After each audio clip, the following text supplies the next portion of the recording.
प्रिय दर्शकों, नमस्कार। मैं ज्योतिष आचार्य जिगर परिक तहे दिल से फेसबुक यूट्यूब पर चैनल पर आप सबका मैं स्वागत करता हूं और दो निवेदन करना चाहूँगा। मेरी यूट्यूब चैनल को आप ज़्यादा से ज़्यादा लाइक करिए, सब्सक्राइब करिए, नोटिफिकेशन बेल को दबाना ना भूलिएगा। अब जो लोग नए श्रोता मुझे पहली बार देख रहे हैं, सुन रहे हैं, उनको बताना चाहूँगा कि मेरे फल कथन लगन राशि के आधारित रहते हैं। हर महीने की पहली तारीख को मैं 12 की 12 लगन राशि के अनुसार अपने फल कथन बनाता हूँ और फल कथन की सिचुएशन के अनुसार प्रयास करता हूँ कि सत्य तक पहुँचने का मैं एक प्रयास कर सकूँ। आपकी जिंदगियों पे जो दुष्प्रभाव आने वाले हैं या कोई तकलीफ आनी है वो कम हो सके, क्योंकि जब मैं प्रश्न कुंडली बनाता हूँ तो 9 ग्रह की परिस्थिति के अनुसार हर एक इंडिविजुअलिटी यानी कि हर एक इंडिविजुअल पर इसका प्रभाव जरूर रहता है। लेकिन जरूरी नहीं है कि अंतरदशा प्रत्यंतर दशा भी यहाँ पर रोल करती है, तो जरूरी नहीं है कि मैं जो बोलूँ वो सब पे वो एप्लीकेबल हो। पहली चीज। दूसरी चीज, बड़े सामान्य तौर पर मेरे फल कथन रहते हैं, यानी कि प्रोफेशनल लाइफ कैसा रहेगा, पर्सनल लाइफ कैसा रहेगा, आपका स्वास्थ्य कैसा रहेगा, ऐसे जनरल बहुत सारे सवाल रहते हैं और उन सामान्य सवालों के मैं जवाब देता हूँ और उसी प्रकार से मेरे उपाय भी रहते हैं। तो ज्यादा देर ना करते हुए मीन लगन के जातकों के लिए 9 ग्रह की परिस्थिति कैसी बनी थी और जो लोग पहली बार सुन रहे हैं उनको बताना चाहूंगा कि मीन लगन यानी कि लगन राशि के अनुसार ही मेरे फल कथन रहते हैं। आपको नहीं पता है कि आपकी लगन राशि कौन सी है तो कृपया करके फिक्र ना करिए। कुंडली खुद की खोलिए, सेंटर में बीच में जहां पल्ला लिखा होता है वही मानी जाती है आपकी लगन राशि। तो मीन लगन के जातकों के लिए 1 फरवरी को 9 ग्रह की परिस्थिति कैसी थी, आइए देखते हैं। जैसा कि आप देख सकते हैं यहाँ पर उच्च के शुक्र राहु के साथ में विराजे है।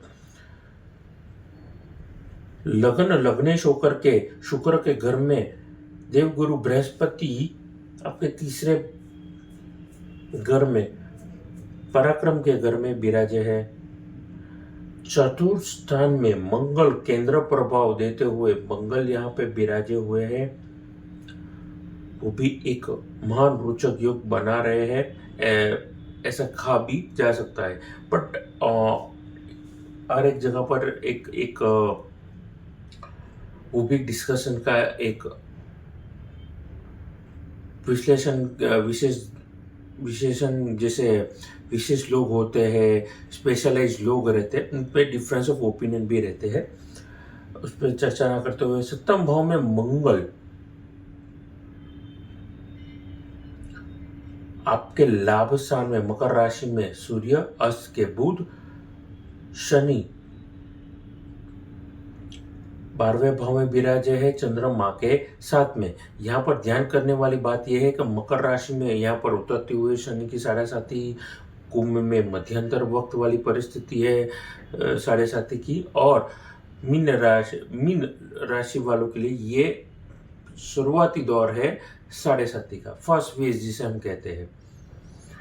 तो केंद्र प्रभाव किसका है, मंगल का। केंद्र प्रभाव किसका है, राहु और केतु और शुक्र का। तो कहीं ना कहीं ये है 9 ग्रह की परिस्थिति। यहाँ पर अपनी वाणी को प्रारंभ करता हूँ अपने राशि के मालिक और अपने गुरु को याद करते हुए। ओम गुरुवे नमः, ओम गुरु बृहस्पतये नमः, ओम गुरुदेव ध्यान शंकराय नमः। प्रिय दर्शकों, मेरे YouTube चैनल को ज़्यादा से ज़्यादा लाइक, शेयर और सब्सक्राइब करना ना भूलिए। अपनी वाणी को यहीं पर मैं प्रारंभ करना चाहूँगा। देखिए, लगन में जब भी शुक्र उच्च के बैठते हैं तो अपनी पॉजिटिविटी को वो दर्शाते हैं, पॉजिटिव ऑरा, पॉजिटिव विचार जरूर देते हैं। लेकिन राहु के साथ में विराजे है। राहु का नेचर क्या होता है, जिस भी राशि में बैठता है उस राशि के मालिक के विचारों को वो अपने अंदर एब्जॉर्ब कर देता है। यानी कि मीन राशि के मालिक बनते हैं देवगुरु बृहस्पति, तो जितनी भी अच्छाई होगी, क्योंकि बृहस्पति एक नहीं दो नहीं, कुंडलियों में 6 घरों को वो अधिपति भी माना जाता है, तो वो सोर्सेस को वो एब्जॉर्ब कर लेते हैं और साथ में जो भी ग्रह है उनकी एनर्जी को वो एब्जॉर्ब कर देते हैं। कि नॉलेज होगा गुरु का, और दैत्य के गुरु कौन माने जाते हैं? शुक्रदेव, यानी शुक्र, वो भी साथ में है। तो यहाँ पर कहीं ना कहीं आपके अंदर छल कपट, शाम दाम दंड भेद से काम निकलने वाली ये जो सोच रहेगी, वो सोच आप पर हावी रहेगी। यानी कि ऐसे वक्त के दरमियान आपको कोई ठग नहीं पाएगा, आपको कोई बेवकूफ़ नहीं बना पाएगा। विशेषता से अगर आप बैंकिंग सेक्टर में हैं, आप निवेश सेक्टर में हैं, आप बिजनेसमैन हैं, आपके लिए यकीन मानिए आपको इंसान परखने की शक्ति जो मिलेगी, आपकी सिक्स सेंस बहुत ही एक्टिव हो रहेगी। आप कॉन्शियसली अगर पूजा पाठ में ध्यान दे रहे हैं, मेडिटेशन में ध्यान दे रहे हैं, तो मेरे एक एक वाक्य को आप यकीन जानिए, आपका एनालिटिक लोगों की बॉडी लैंग्वेज से आप पता कर देंगे। आप मान के चलिए आप कहीं पे जा रहे हैं और लिफ्ट में खड़े हैं, तो जेब में अगर कोई हाथ रख के खड़ा होगा पैसेज में या लिफ्ट में बाजू में, और वो अजनबी होगा, वो क्या सोच रहा होगा और उनकी इंटेंशंस कैसे रहेंगे वो आपको पता चल जाएंगे। यकीन मानिए ये गुरु और शुक्र की कॉम्बिनेशन राहु के साथ बन रहा है, बहुत डेडली इफेक्ट देने वाला है। ये कॉम्बिनेशन बहुत ही लगन में बैठा है, तो आपके ब्रेन को ज़बरदस्त एक्टिव कर रहा है वो, तो ध्यान में रखेगा मेरी बातचीत को, है ना। तो बिजनेसमैन वालों के लिए यहाँ पर, क्योंकि धन भाव में मेष राशि है, तो मंगल के संबंधित अगर आप काम में जुड़े हैं, क्योंकि मंगल भी यहाँ पर मैं देख सकता हूँ कि चतुर्थ स्थान में है, विराजे है, तो electronic device, electrical devices, mobile accessories, mobile के संबंधित जो भी एसेसरीज है, स्पेयर पार्ट है, इलेक्ट्रिकल डिवाइसेस में आप ये सारे क्षेत्रों में काम कर रहे हैं, यकीन मानिए आपके लिए ज़बरदस्त आर्थिक बेनिफिट मिल रहा है एज अ बिजनेसमैन। या फिर आपके खुद के मान करके चलिए शोरूम है, लाइटनिंग का शोरूम है, बिजली के उत्पादन उसमें आप रख रहे हैं, इलेक्ट्रिकल के संबंधित और भी व्यवसाय है आपके बिजली के संबंधित, आपके लिए ये वक्त एज अ प्रोफेशन बहुत ही अच्छा रहने वाला है, यादगार, शानदार। ये एक जिसे कहते हैं ना, ढोल नगारे बजा करके आप अपना आगमन एक बता रहे, खास करके उन लोगों से जो आपको पता है आपसे जल रहे हैं, तो उनको आप रोज जा करके मिलेंगे, उन पे आप डोमिनेट करेंगे हर सिचुएशन को, बड़ी पॉजिटिविटी के साथ आप डोमिनेट करेंगे, क्योंकि आपके विचार बहुत ही शुद्ध हो रहे हैं और सामने वाले को आप एनालिसिस करके उनको पछाड़ रहे हैं उनकी गेम में। तो ये गेम चेंजर सिचुएशन लाइफ में बन रहा है। नौकरी पेशा वर्ग के लिए कैसा है? नौकरी पेशा वर्ग के लिए मैं कहूँगा कि आप बैड पॉलिटिक्स या बिहाइंड द कर्टन वाला पॉलिटिक्स जो चल रहा है लोगों के पीछे, उस पर ना पड़िए। आप अपने काम की तरफ फोकस करिए कि किस तरीके से चैलेंजिंग से चैलेंज सिचुएशन हो और उसमें से अगर आपको रख दिया जाए तो किस तरीके से आप उसमें से अपना काम निकालेंगे। इन शॉर्ट, आपकी जगह पे अगर कोई काम आपका हो तो वो काम बोलना चाहिए। बैटिंग पॉलिटिक्स में अगर घुसे तो मैं यकीन से कह सकता हूँ कि आप अपने छुपे हुए दुश्मनों का सामना करेंगे और उनका खात्मा करेंगे, लेकिन वो आपका कर्म नहीं रहेगा, वो काम आपका नहीं रहेगा। एज ए एम्प्लॉय आपका फोकस रहना चाहिए अपने काम की तरफ, आपका काम बोलना चाहिए। जब भी तकलीफ में होते हैं अपना काम बोलना चाहिए। जैसे मान करके चलिए आउट ऑफ फॉर्म बैट्समैन रहता है क्रिकेट में और बड़ी तकलीफ वाली सिचुएशन से सीजन पे सीजन वो फेल जा रहा है, लेकिन जिस तरह महान क्रिकेटर सचिन तेंदुलकर के बारे में बोला जाता था, वो नहीं बोलते स्लेजिंग के दरमियान, उनका बैट बोलता है, उनके बैट से रन इतने निकल रहे हैं। वैसे ही आपके साथ होना चाहिए, आप नहीं बोलना चाहिए, आपका काम बोलना चाहिए। अगर ज़रूरत पड़ती है किसी को चुप कराने की या किसी को अपनी जगह दिखाने के लिए, तब जाकर के एक्सट्रीम पॉइंट पे अगर आप आकर के खड़े हैं, तब जाकर वो चीज़ करिएगा तो अच्छा रहेगा, है ना। वरना यहाँ पर भी आपके लिए बहुत अच्छा बेनिफिट बनता हुआ नजर आ रहा है। कौन से क्षेत्र है? लॉ, जुडिशरी और तो और आईटी, केमिकल, फार्मास्यूटिकल, छठा बंदा है और आखिरी प्रोफेशन है वो है गवर्नमेंट एम्प्लॉय के लिए भी ये एक अच्छा सेक्टर है। लेकिन अगर आप टेम्पररी एम्प्लॉय है और कंफर्म एम्प्लॉय नहीं है तो आपके लिए फिर चीज़ें अभी फेवरेबल है, लेकिन ज़रूरी नहीं है कि फ्यूचर में जाकर के वो आपके लिए तक फेवरेबल ना हो। चीज़ें बदलती भी है, इसलिए कहा नौकरी वर्ग के जातकों के लिए यहाँ पर टेम्पररी अगर किसी को जगह दिखानी हो तो आप दिखा सकते हैं। बोल्ड या एग्रेसिव होकर के नहीं दिखानी है ना। तो आगे बातचीत करना चाहूँगा यहाँ पर निजी जिंदगी के बारे में। देखिए, केंद्र प्रभाव किसका है? शुक्र का और राहु का। तो डिफरेंस ऑफ ओपिनियन रहेगा, क्योंकि अगर लगन में राहु है तो सप्तम भाव में कौन है? केतु है। केतु पे राहु की दृष्टि है तो केतु को अनएक्सपेक्टेड बल मिलेगा, वो भी शुक्र के साथ। तो डिफरेंस ऑफ ओपिनियन, कलेश बढ़ना, गलत जगह पे निवेश करना, गलत व्यक्ति के साथ संबंध में आना, या फिर उन वस्तुओं के साथ संबंध में आएंगे जो आपके लाइफ पार्टनर को पसंद नहीं है। ऐसी एक्टिविटी करेंगे जिसके बारे में ऑलरेडी आप डिस्कस कर चुके हैं कि आप नहीं करने वाले हैं, और कोइंसिडेंटली उसी दिन आपने कर ली, वाया पता भी चल गया, या फिर आप रेड हैंडेड रंगे हाथों पकड़े भी जा सकते हैं। तो डिफरेंस ऑफ ओपिनियन एक नेक्स्ट लेवल पे फिर चला जाएगा पति पत्नी के बीच में। तो कृपया करके कलेश वाला अगर मामला चल रहा है पति पत्नी के बीच में तो आर्गुमेंट अवॉइड करेंगे। अच्छी परिस्थिति बनती हुई नजर आएगी।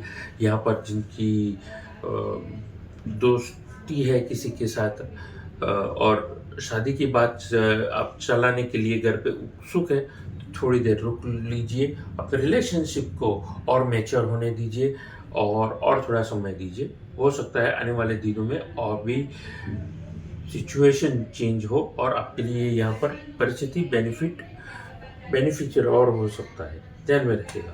अब बातचीत करना चाहूँगा स्वास्थ्य के बारे में। देखिए, स्वास्थ्य की दृष्टिकोण से यहाँ पर रोड टू रिकवरी यहाँ पर नजर आ रही है, यानी कि ऋण, रोग और शत्रु पे विजय दे रहे हैं 12वें घर में बैठे हुए स्वग्रही शनि, जो सिंह राशि में विराजे। अभी तक अगर आप हड्डियों के संबंधी तकलीफ थी, ऑर्थोपेडिकल तकलीफ थी आपको, तो यहाँ पर रिकवरी नज़र आ रही है। जोड़ों में दर्द था, कमर में दर्द था, अभी तक आपको लग रहा था कि काफ़ी समय से, यानी कि 2-2.5 साल से आपको तकलीफ थी या उससे भी पहले से तकलीफ थी। शनिदेव मार्च में राशि परिवर्तन कर रहे हैं, मीन राशि में जा रहे हैं, अभी चल रहे हैं आपके 12वें भाव में, आपकी लगन में आएंगे। तो जाने से पहले हो सकता है कि आपको कोई दवा, सॉल्यूशन आपके दर्द का आपको मिल सकता है। तो फिक्र ना करिए, आपकी as a health point of view आपके लिए बहुत अच्छा बेनिफिट नज़र आ रहा है। कोई सर्जरीज ड्यू थी या तकलीफ वाला वक्त अगर शारीरिक दौर पे चल रहा था तो उसका अंत आ सकता है। जो सर्जरीज ड्यू थी, जिनको डॉक्टर ने बोला था, डॉक्टर का प्रॉपर गाइडेंस लीजिए, या हो सके तो मल्टीपल डॉक्टर का सेकेंड ओपिनियन लीजिए, सेकंड, थर्ड, फोर्थ। और सारे डॉक्टर्स अगर ऑपरेशन के लिए रेकमेंड कर रहे हैं तो आप मेजोरिटी जो बोल रहे हैं उस पर आप जाएंगे तो अच्छा रहेगा। विद्यार्थी वर्ग के लिए यहाँ पर मेहनत से तो पीछे हटना ही नहीं है। आपका कॉन्फिडेंस जिस जगह पे टिका हुआ है उस जगह पर या उस पर्टिकुलर चैप्टर पर आप फोकस करेंगे और पढ़ाई पे फोकस करेंगे, अच्छा बेनिफिट मिल रहा है। कौन से सेक्टर में? आईटी, जुडिशरी, लॉ, डिफेंस से संबंधित, यानी पुलिस, नेवी, आर्मी, इन सारे सेक्टर्स में है। गवर्नमेंट के एग्जाम दे रहे हैं, एंट्रेंस एग्जाम आप क्रैक कर जाएंगे, लेकिन जाएंगे यूपीएससी, आईपीसी, यूपीएससी वगैरह जो भी एग्ज़ाम उससे संबंधित है, जीत की, जेई की, ये एनी नीट की पढ़ाई भी अगर आप अपेयर करना चाहते हैं, फॉरेन के संबंधित भी अगर आप पढ़ाई करना चाहते हैं, आपके लिए ये गोल्डन अपॉर्चुनिटी है। मन चाहे रिजल्ट ज़रूर मिलेगा, बस आपको फोकस रखना है एज अ स्टूडेंट। तो ये थी मेरी बातचीत मीन लगन के जातकों के बारे में। अंत में उपायों में अगर आप शनिदेव के जाप करेंगे, शनिदेव की पूजा शनिवार वाले शाम को करते रहेंगे, फायदेमंद परिस्थिति रहेगी। उनको तेल चढ़ाते रहेंगे, पत्थर स्वरूप मूर्ति को, देव स्वरूप मूर्ति नहीं, पत्थर स्वरूप मूर्ति को, और साथ ही साथ हनुमान जी को भी अपील, माफ कीजिएगा, सिंदूर से काले चने और तेल हनुमान जी को भी चढ़ाएंगे, उनको भी अर्पण करेंगे, फायदे में रहेंगे। उसके अलावा और सुनिए, उपायों में और शनि के रत्न बनते हैं नीलम, लेकिन कुंडली में अच्छे एस्ट्रोलॉजर को बता करके अगर कुंडली में अच्छी सिचुएशन में बैठे नीलम रत्न पहनेंगे, बेनिफिट रहेगा। शुक्र का रत्न बनता है डायमंड, अगर वो एफोर्ड कर सकते हैं, आप एफोर्ड कर सकते हैं तो प्योर डायमंड पहनेंगे, अच्छा रहेगा। प्योर सॉलिटरी बहुत एक्सपेंसिव रहता है, लेकिन छोटे छोटे पीसेस में जो डायमंड के बनता है वो भी अगर आप ले पाएंगे अच्छा रहेगा। लग्नेश गुरु का रत्न बनता है पुखराज रत्न पहनने से भी आपको बेनिफिट यहाँ पर बनता हुआ नजर आ रहा है। तो ये थी मेरी बातचीत। अपनी वाणी को ये पर आराम देते हुए आपको जानने से पहले बतलाना चाहूँगा कि आप कुंडली विश्लेषण करवाना चाहते हैं, मैच मेकिंग करवाना चाहते हैं, घर का ऑफिस का वास्तु दिखाना चाहते हैं, नक्शा दिखाना चाहते हैं, तो बेझिझक नीचे दिए गए नंबर पर फीस जमा करके मेरा परामर्श कंसल्टिंग करवा सकते हैं। तो वाणी को यहीं पर आराम देते हुए नमस्कार।